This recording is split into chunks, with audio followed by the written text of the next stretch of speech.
هلو هلو، عمرك في مرة كنتِ قاعدة في date أو كان في جواز أو مشروع جواز جاي عليه، وأنتم كنتم قاعدين مع بعض وبعدين الشخص ده رفضِك أو بِعد أو قرر إن هو مش هيكمّل في الطريق اللي هو مقرّره معاكِ، بعد مثلًا أول مقابلة قررتِ إن أنتِ تفكّري يا خبر أنا عملت إيه، يا يمكن فِهِم كذا، يمكن لمّا أنا قُلت له موضوع الماديات هو حَس إن أنا مادية، أنا كان المفروض إن أنا أكلّمه أفهّمه إن أنا مش مادية، هو أنا كان المفروض إن أنا أكلّمه أقول له أنا قصدي كذا. هل أنتِ طول الوقت حتى مش بس في مشروع الجواز ده، أنتِ طول الوقت بتقعدي مع نفسِك تقولي أنا كان لازم أقول كذا، أنا كان لازم أشرح نفسي بطريقة أفضل؟ هو أنا عندي سؤال، هو إحنا ليه طول الوقت مستنيين إن الناس تفهمنا وإن إحنا نبرر لهم الكلام اللي إحنا قلناه؟ أصلًا إحنا كده بنخش في معركة بيننا وبين نفسنا ومستحيل نكسبها، لإن الشخص اللي أنا باتعامل معاه سواء كان عريس جاي يتقدم لي أو واحدة صاحبتي أو أي حد في الدنيا، فالشخص ده بيشوفني أنا من خلال تجربته هو، مش من خلالي أنا، مش من خلال حقيقتي أنا، يعني هو ما عرفش مريم اللي جوّه عشان يكوّن عنها انطباع، لأ، هو بيكوّن انطباع عن طريق خبراته هو السابقة وتجاربه هو في الحياة. يعني أنتِ أمّا تترفضي من عريس جاي يتقدم لِك، هو مش بيرفضِك عشان أنتِ وِحشة، لأ، هو بيرفضِك عشان هو شايف كده من وجهة نظره هو. فده إحنا بنقول له مع السلامة والقلب داعي لك، أنتِ ممكن تكوني بتعملي مليون عمل خيري، مليون، وواحد تاني يشوفِك إن أنتِ شخص سيء، عادي، ممكن تقولي كلمة بنية كويسة أو بنية تحفيز أو بنية تشجيع، وحد تاني يشوف إن أنتِ بتغلطي فيه، المشكلة مش إن الناس بتفهمِك غلط، لا، لا، لأ، لأ خالص، مع ألف سلامة الناس كلها، المشكلة إن أنا بقيت حابسة نفسي في رأي الناس دي، في أي موقف أبقى عايزة أشرح، لأ والله أنا ما كانش قصدي كده، لأ أصل أنت فهمتني غلط، لأ أصل أنت مش فاهم قصدي، طول الوقت عايزة أشرح وأوضّح وجهة نظري للناس، وبعد ما بتحاولي كتير أوي أصل يعني أنا مش جاية لِك امبارح، أنا جاية لِك من الواقع ده، إن أنا كنت باجري وأبرر للناس وأمسك فيهم ولو النبي ما تزعلش مني، ولأ أنتِ زعلتِ ليه؟ أنا ما كانش قصدي كده معلش، لأ، لأ أنتِ فهمتِ غلط، يا ستي أنتِ لو أنتِ فهمتِ كده فده سوء كلام وسوء تعبير منّي، يعني أنا حتى كنت باجيب لمّا هي بتفهم الكلام اللي أنا باقوله غلط، أنا كنت باغلّط أنا نَفْسي، فاهمة أنا جاية لِك منين؟ بس عرفت إن الإنسانة اللي أنا باتكلّم معاها دي أو الشخص اللي أنا باتكلّم معاه ده، هو مش عايز يفهمني أصلًا، هو أصلًا عايز يخسرني، لإن في فرق بين واحد فهمني غلط وواحد عايز يفهمني غلط، اللي عايز يفهمني غلط ده هيصطاد لي في المَيّة العكرة، أنا والله اتعاملت مع ناس كده كانوا بيقفوا لي مش على الكلمة، على الحرف، كانوا بيقفوا لي على الموقف، دي سلِّمت، دي ما سلِّمتش، دي ابتسمت، دي ما ابتسمتش، كانوا بيعدّوا لي أنا ابتسمت، سِناني بانت والّا لأ، أنتم فاهمين أنا جاية من ناس عاملة إزاي، ناس كانت بتتعامل إزاي وأنا كنت بابرر لهم، إيه ده، إيه اللي أنا كنت باعمله ده؟ والله أنا جات لي صحوة، صحوة كده، فيعني يا رب تيجي لكم، فهو عايز يفهمني غلط أو هو أصلًا فهمني غلط، الاتنين مش مسؤوليتي أنا، مش مسؤولية مريم، ومش كل مرّة حد هيتهمني بحاجة إن أنا قُلت أو أنا عملت أو أنتِ كنتِ كذا، أنا لازم إن أنا أبرر، مش لازم خالص، ومش كل شخص في حياتي محتاج إن هو يعرف عني حقيقتي. أنت عايز تشوفني غلط، شوفني غلط، أنت فهمتني غلط، افهمني غلط. في ناس لو أنتِ حاولتِ إنِّك تشرحي لهم مليون مرّة وجهة نظرِك بالطريقة الصح وإن أنتِ قصدِك خير، برضه هيشوفوكِ إن أنتِ شريرة، وبرضه هيشوفوكِ إن أنتِ وحشة. هنقعد نشرح لهم 10 ساعات، والله يا جماعة أنا ما كانش قصدي كده، والله يا جماعة أنا ما غلطتش في حاجة، والله يا جماعة أنا كانت نيتي خير، ده أنا الكلام اتفهم غلط. هيطلعوا برضه من الموقف ده بنفس الفكرة. لأ، دي مريم دي وحشة. ليه ممكن ده يحصل؟ عشان المشكلة عمرها ما كانت في الشرح ولا كانت في التحليل ولا كان إن أنا أوضّح وجهة نظري، المشكلة كانت رغبتهم هم إن هم يصدّقوا الكلام ده، بتاعتهم هم، دي مشكلتهم هم، مش مشكلتي أنا. عارفة هتتخلّصي إمتى من الحتّة بتاعة هو أنا قُلت غلط، هو أنا زعّلتهم، هو أنا ضايقتهم بالكلام، عارفة هتتخلّصي إمتى من الحتّة دي؟ لمّا أنتِ تبقي عارفة أنتِ نَفْسِك على إيه، أنتِ قيمتِك على إيه، أنتِ عارفة نيّتِك، والله أنا ما كانش قصدي ده، يفهموا اللي يفهموه، ما يفرقليش، لمّا يبقى مش فارقين لِك، وقتها هتعرفي تنامي وأنتِ مرتاحة، مش هتقعدي تفكّري وتجلدي ذاتِك بالليل، إيه ده أنا غلطت، أنا قُلت كذا، ما كانش يصح إن أنا أقول ده، لا، لا، لأ، لمّا تعرفي إن أنتِ نيتِك خير وإن أنتِ عملتِ العادي اللي هو الطبيعي، أنا اتكلمت عادي، أنا ما غلطتش في حد، اللي عايز يفهم غلط يفهم، هو عايز يشوفني وحشة، واللي عايز يفهم صح يفهم، هو عايز يشوفني حلوة. كل واحد بيشوف الشخص اللي قدامه بعيونه هو، مش بعينِك أنتِ. لو أنتِ عينِك مُحِبة، أنتِ بتحبي الناس، فأنتِ هتشوفي الناس كلها مُحِبة. لو أنتِ عينِك وِحشة، أنتِ هتشوفي الناس كلها وِحشة. فأنتِ على حسب أنتِ بتتعاملي مع شخص، الشخص ده هو مُحِب ليكِ، والله هيشوفِك أجمل وأعظم واحدة في الدنيا، هو كارهِك والله هيشوفِك أكتر واحدة وِحشة في الدنيا. طيب لو هو مثلًا جاي يتقدّم وداخل البيت من بابه ومش عارف إيه، هو مَر بتجارب قبل كده، دخل واتقدّم وخطب وفسخ ومش عارف إيه وكده. فهو هيكون طول الوقت داخل قلقان، متوتر، قالت كذا، ما قالتش كذا، ويقعد يفصّص الدنيا. عمومًا التعامل مع الناس دي والله ما مُريح خالص، بجد يعني أنا من رأيي تقفلوا باب وترزعوه كده وراهم وما تدخّلوهمش تاني حياتكم، لإن سلامي النفسي ومرحلة النضج اللي إحنا بنوصل لها واللي إحنا بنتعب عليها، يعني لمّا آجي أقول لِك أنتِ مش مضطرة إن أنتِ طول الوقت تفضلي تفكّري يا ترى أنا عملت كذا غلط، يا ترى أنا عملت كذا، لمّا آجي أقول لِك كده ده أنتِ مش هتدوسي على زرار في جسمِك فهتبطّلي تفكّري بالليل وتجلدي نفسِك، لا طبعًا، إحنا بنشتغل كتير جدًا على نفسنا. وأقعد وأكلم نفسي بالليل، يا جماعة هو أنا قُلت كذا غلط، يا جماعة طب كان المفروض أقول كذا، لأ أنا باقعد مريم فوقي يا مريم فوقي، أنتِ ما غلطتيش في حد،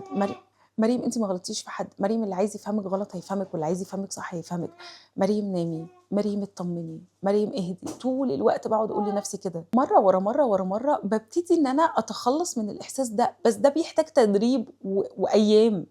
ومجهود، أنا باجاهد مع نفسي، والله لو أنتِ هتجاهدي مع أي حد تاني سهلة، يعني لو أنتِ هتجاهدي ضد شخص والله سهلة، لو هتسابقي حد والله سهلة، لو هتفوزي على حد والله سهلة، شوية مجهود وبتعدّي، لكن إنِّك تجاهدي مع نفسِك والله العظيم صعبة جدًا، صعبة جدًا، إحنا والله بنتعب. فمش لمّا أوصل بقى للنضج والسلام النفسي ده أنا هاضيّعه عشان خاطر أنا شاكة والله أنت فهمتني غلط والّا لأ، لأ مع ألف سلامة، بُص يعني خُد بوسة واتفضل مش عايزة أعرفك تاني، مش عايزاك أصلًا تخش حياتي، مش مضطرة إن أنا أبرر لحد حاجة عن حياتي أبدًا، الناس ما بتفصلش، لو نجحتِ هيتكلموا، لو فشلتِ هيتكلموا، لو سكتِ هيتكلموا دي ما بتتكلمش، ولو اتكلمتِ دي رغاية. هيتكلموا في كل الأحوال، خلاص بقى، فأنا ليه أربط حياتي بردود أفعال الناس على حياتي أنا؟ ليه أستنى إن هُم يدّوني فعل على حياتي؟ ما هُم كده أصلًا هيتكلموا، اعملي الحاجة اللي ترضي ضميرِك، اللي أنتِ لمّا تيجي تحطّي راسِك بالليل على المخدة تقولي أنا ما غلطتش في حد، أنا ما ظلمتش حد، أنا ما أذيتش حد، بس، اعملي ده بس. ولو عملتِ حاجة عكس كده وحاسة إن أنتِ لأ، النوم طاير من عينِك وأنتِ مش قادرة تنامي، أنتِ غلطتِ في حق حد بجد، اتصلي بيه اعتذري له، والله الاعتذار ده بيكبّر الإنسان ما بيصغّروش، ومعنى إن أنتِ اعتذرتِ إن أنتِ مش مضطرة إن أنتِ تستني الشخص اللي قدّامِك يسامحِك والّا لأ، هو يسامح ما يسامحش دي بتاعته، هو بقى يستاهل إن هو يسامح أو ما يستاهلش إن هو يسامح، أصل التسامح ده برضه حاجة برضه إحنا بنمرّنها جوانا، هابقى أعمل لكم حلقة عليها. أنا بابقى باسامح عشان أنا عايزة أعيش جوّه قلب نضيف، يبقى قلبي نضيف، أعرف إن أنا أحب، أعرف إن أنا أسامح، أعرف إن أنا تبقى المشاعر اللي جوايا مشاعر حقيقية، أعرف إن أنا أعيش في سلام مع نفسي، عايزة أعيش في سلام مع نفسي. يا جماعة أنتم مستقلين أوي بكلمة السلام النفسي دي صح؟ أنا عايزة أقول لِك مثلًا لو في حرب في العالم، حرب، شوفي إحنا بنعمل إيه. شوفي إحنا بنموّت نفسنا إزاي على الحرب دي، شوفي إحنا بنتقهر إزاي، بنتدمّر إزاي نفسيًا لمّا بنشوف ناس بتتأذي واقتصاد بيبوظ وناس بتموت ومستشفيات إحنا إزاي بنتأذي من ده؟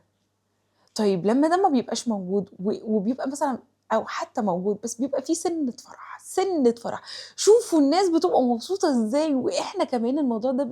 بييجي علينا، إحنا بنكون مبسوطين أوي حتى لو هو ده بصيص من الأمل، ده الدنيا كلّها خربانة وده بصيص، بنبقى منوّرين ومبسوطين وزي مثلًا الحركة اللي هي بتاعة حسن شحاتة لمّا مسك العلم الفلسطيني، فده أصلًا في العالم اللي هو مكان كبير أوي وأنتِ عايشة في جزء صغنن جدًا، جدًا، جدًا منّه، ما بالِك بقى بالمكان اللي أنتِ أصلًا ده وطنِك، أنتِ، ده أنتِ، أنتِ عايشة فيه، فأنتِ محتاجة إن أنتِ تعيشي في مكان فيه سلام، إنِّك تكوني سالمة، آمنة، متطمنة، ما بتجلديش نفسِك، ما بتقوليش لنفسِك كلام سلبي. أنا عارفة إن إحنا لمّا نوصل لنقطة النضج النفسي والسلام النفسي اللي أنا باتكلم فيها دي، وقتها أنتِ هيبقى فكرة إن أنتِ تتجوزي دي هتبقى صعبة، وإنِّك تختاري شريك حياتِك هتبقى أصعب، وفكرة الكراشات والعيال والشباب والجري ورا الرجالة والكلام ده، ده كله هينتهي، هينتهي، لإن أنتِ هتبقي ذات قيمة عالية جدًا، فأنتِ هتبقي امرأة يفوق ثمنها اللآلئ، يعني هتبقي أغلى من اللؤلؤ بكتير، وقتها أنتِ هتبقي صعب إنِّك تلاقي شريك حياة، بس وقتها لو لقيتِ شريك حياة هيبقى هو ده، هيبقى هو ده، هتعيشي حياة عظيمة، لإن أنتِ هتكوني إنسانة ناضجة، عارفة مشاعرِك، مقدّراها، عارفة أنتِ عايزة إيه. أحيانًا أكبر راحة نفسية هتوصلي لها هو إنِّك تبطّلي تتحكمي في صورة الناس عنِّك، وتركّزي إنِّك تكوني فعلًا شخص كويس. أنا ما باقولش إن أنا شخص كويس، أنا باسعى لده، وأنتِ كمان اسعي ليه. أصل في الأول والآخر الناس كده هتنسى كلامها اللي قالته عنِّك، أذاكِ أو وجعِك أو دعمِك كده هينسوا، لكن أنتِ هتفضلي طول العمر عايشة مع نفسِك دي. فخلّيكِ دايمًا مرتاحة مع نفسِك، مبسوطة مع نفسِك، مقدّرة نفسِك، مش مستنية رأي الناس عنِّك وتسقيفهم ويقولوا لِك إن أنتِ شاطرة عشان تقولي آه والله ده أنا شاطرة فعلًا، آه والله إيه ده الناس بتحبني، آه والله ده الناس بتدعمني، طيب ده أنا كده كويسة، ولمّا الناس تبطّل تدعمِك أو تبطّل تسقّف لِك، إيه ده والله أنا مكروهة ووحشة. ما بنستمدش قيمتنا من الناس، إحنا قيمتنا موجودة من أول ما اتولدنا، لإن إحنا اتولدنا بشر، ربنا خلقنا، فدي قيمتنا، إحنا قيمتنا من غير ما نعمل أي حاجة، والله عندنا قيمة من غير أي حاجة، فما نستناش من الناس إن هُم يسقّفوا لنا أو يقولوا عننا كلام حلو عشان نبقى مبسوطين ومرتاحين مع نفسنا، ولمّا يقولوا عننا كلام وِحِش أو يغلطوا فينا أو صاحبتِك تخونِك، فوقتها لأ، ده أنا وِحشة وأنا ما أستاهلش وأنا هاقعد في البيت وأنا هاكتئب وأنا. أنتِ ما تستاهليش ده ولا حد يستاهل ده، أنتِ تستاهلي تعيشي في مكان آمن، جوّه نَفْس آمنة وتبقي متطمنة وما تسمعيش لكلام حد. والله بجد هو تمرين أنا عملته، بس عملته على مدة طويلة يعني. أنا حصل موقف مُزعج ليّا، أوكي، وأنا عملت رَد فعل يليق بيّا.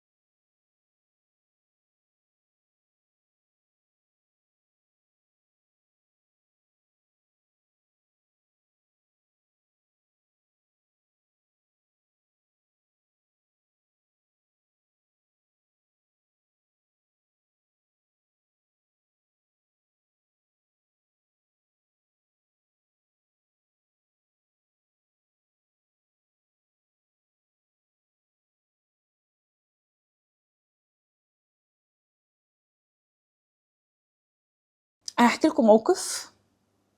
هو ده الموقف اللي خلّاني في الآخر أوصل لمرحلة إن أنا لا، لا، لا، لأ، لا، لا، لأ، أنا ما غلطتش في حق حد، ألا وهي إن أنا كنت قاعدة في مكان ماشي، وأنا رايحة المكان ده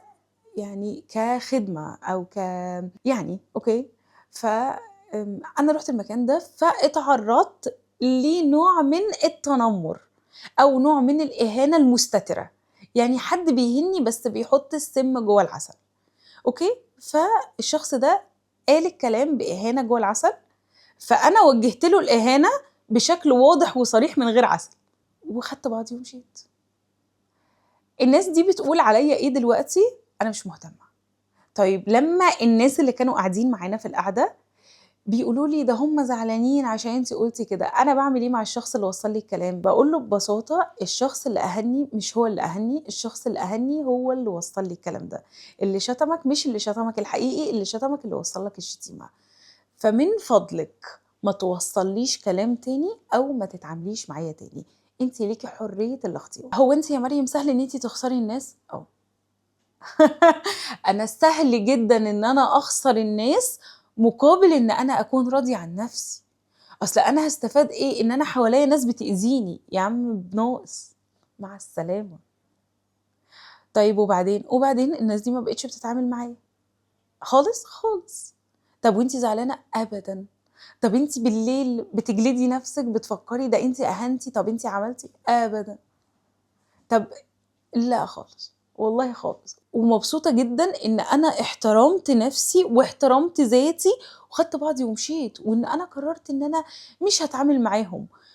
ويا رب ما يتعاملوا معايا، يعني أنا بادعي لهم من كل قلبي إن هُم ما يتعاملوش معايا، لإن هُم لو كلموني هيزعلوا، عشان أنا في عين نفسي غالية أوي، وفي شخصيتي أنا غالية أوي. فأنا فرحانة بنفسي، والله بافرح إن أنا عملت كده.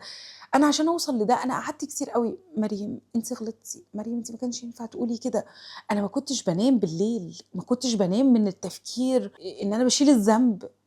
إن هُم بيشيلوني ذنب أنا ما عملتوش، أنا ما كنتش بانام بجد، كنت طول الليل والنهار بافكر، أنا كنت وصلت لمرحلة كنت خايفة إن أنا تيجي لي أمراض اللي هي ضغط وسُكّر والحاجات دي من الضغط العصبي والنفسي والتوتر اللي أنا كنت باوصل له، إن أنا آجي أكلمِك في فيديو أقول لِك يا بنتي والله لمّا آجي أقول لِك كده والله أنا باقول لِك بجد عن خبرتي، أنا كنت وصلت لمرحلة صعبة، وأنا قعدت مع نفسي مريم أنتِ ما غلطتيش، وقعدت أقنع نفسي وأفكّر وأسأل ChatGPT وأفكّر أنا غلطت؟ هل أنا غلطت؟ لأ، أنا ما غلطتش، أنا دافعت عن نفسي، أنا دافعت عن قيمتي، أنا دافعت عن مبادئي، أنا قُلت اللي عندي، هُم شايفينّي غلط، هُم أحرار، أنا مش هاروح أصلّح وجهة نظري في عين الناس، وبجد الموضوع مش صعب، بس هو محتاج تمرين، يعني هتاخدي مثلًا شهر، يا جماعة أنا مش مضطرة إن أنا أخلّي الناس تشوفني بعينيّا، لازم هُم أوكي، لازم هُم يشوفوني بعينيهم ويقدّروني، مش قادرين يقدّروني، مع السلامة، الباب يفوّت جمل. وزي ما أنا حكيت لِك تجربتي، أتمنى أسمع تجربتِك تحت في التعليقات، اكتبيها لي وتعالي نتناقش مع بعض، احكي لي عن شخص رفضِك أو شخص شافِك بنظرته هو وبعينيه هو، احكي لي عن حاجة أنتِ مش قادرة تحكيها لحد. وبس كده، شكرًا جدًا على وقتِك.